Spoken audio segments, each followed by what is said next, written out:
Know your place, worm. Prepare yourself. Damn Saiyan. In this video, I'm going to be giving you my top 3 moments that you need to rewatch in episode 116 of Dragon Ball Super, and then toward the end, I will give you my final consensus on the entire episode as a whole. Let's go ahead and jump right in.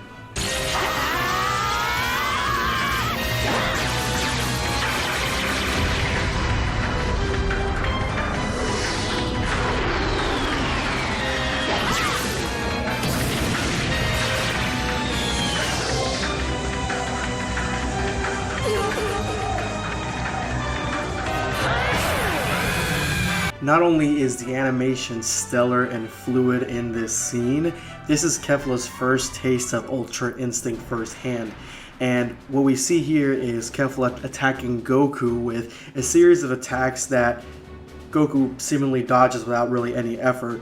And then she goes into her attack, her signature attack, where she has multiple of these red energy balls in her hands and she throws them at Goku, while Goku dives instinctively off the ledge and she throws them and fires them at him. He sticks his feet into the wall, stops himself right before they hit him, and then she, because obviously she's falling faster than he is, meets him and the screen goes red and she stops. It zooms in right on her and then she realizes that she has messed with something she has no idea how to defeat, and it was fantastic.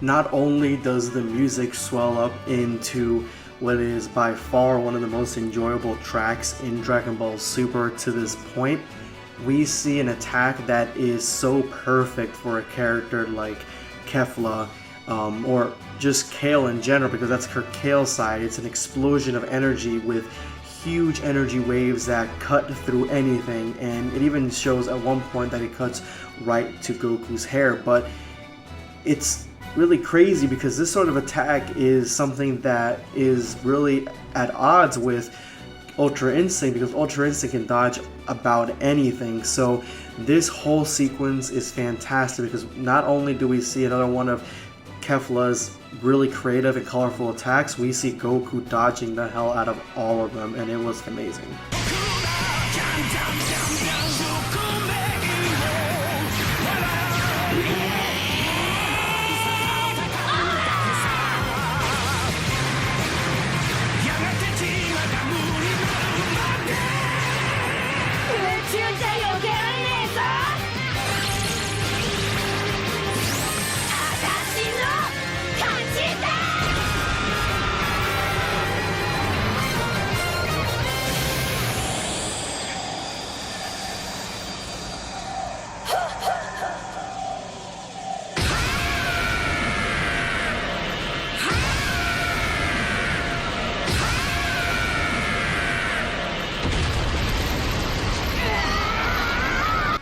Goku is zip and zagging all around Kefla's attacks, and then we see this sort of sparkle in Goku's eye that is very reminiscent on what Jiren gets right before he unleashes more of his power, which I think there is a connection there.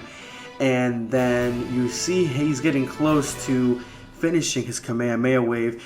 Kefla, realizing this, realizing her attacks aren't having any effect, decides to use another one of her very creative and colorful attacks. And for those of you guys who followed me last week on my best moment from the previews from the episode 116 preview. You guys know that I love the way this attack looks. It reminds me so much of a character from Steven Universe, and it's these two huge discs that are the combination of Kefla's and Kale's energy. She fires both of them at Goku, and again, Ultra Instinct Goku dodges them completely and goes right above her head. She's in complete shock, and Goku rings her out.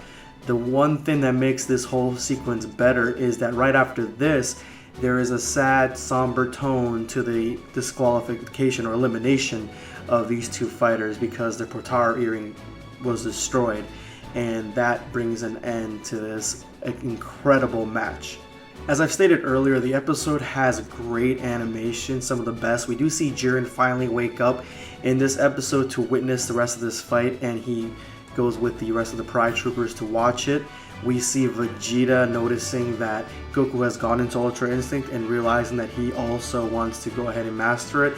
And then we get the big bomb of the entire episode, is that what a lot of people have really thought is that this transformation, this Ultra Instinct, is not perfected yet. Goku has extreme and ultra control over or instinct when it comes to his body dodging without him really thinking about it, but when it comes to attacking, his body is not as strong, so that's why Kefla was tanking his attacks. And for me, it makes sense. This technique is not perfected, it's not finished yet. So from what everyone's saying, that yeah, there is another transformation after this. I think there's a perfected form after this where Ultra Instinct, instead of dodging it, you also have the attack portion of it, and that's probably where the red aura comes into play. So I give this episode 7 out of 7 Dragon Balls.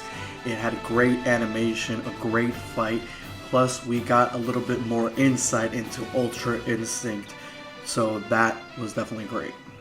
I'm really curious to see if you guys are upset that Ultra Instinct's attacks are not as strong, and that's the reason that Kefla was able to take them, as opposed to him just having the Ultra Instinct part where his body is dodging on its own, because when he thinks about attacks, that's when they lose their strength. That's what Whis had stated. Drop me a like if you haven't already, and subscribe. This is going to be Dragon Ball Black signing off.